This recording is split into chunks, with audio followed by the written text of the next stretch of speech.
In Venezuela, even bolder moves for regime change by the Trump admin. The democratically elected Maduro government has arguably taken the most pro-working class approach to the pandemic, with a 6-month rent freeze and outlawing layoffs. But in the face of U.S. sanctions, they are still in crisis. Before the pandemic, U.S. sanctions on food and medicine had directly killed over 40,000 Venezuelans, according to the Center for Economic and Policy Research.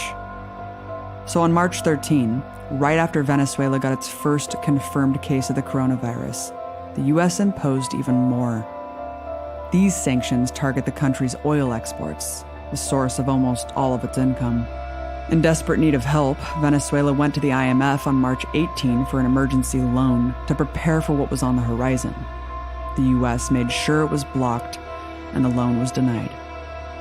But maximizing physical and economic death in the nation wasn't enough for the U.S. empire.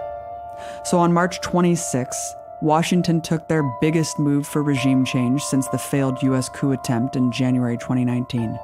In essence, they placed a kidnapping bounty on the head of Maduro, offering $15 million for his arrest, with $10 million bounties on other top officials.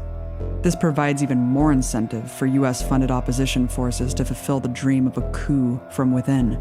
Ironically, the real narco states are the closest U.S. allies, like the governments of Colombia and Honduras. Nicolas Maduro must go. We must get this democracy started. We have now introduced this pathway to achieve that. We've made clear all along that Nicolas Maduro will never again govern Venezuela.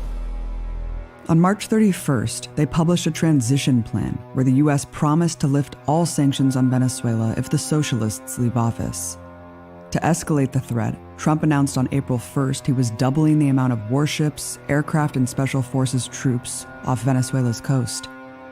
While the Pentagon is using this pandemic opportunity to beef up occupation forces throughout Latin America, those directed at Venezuela are a dangerous step towards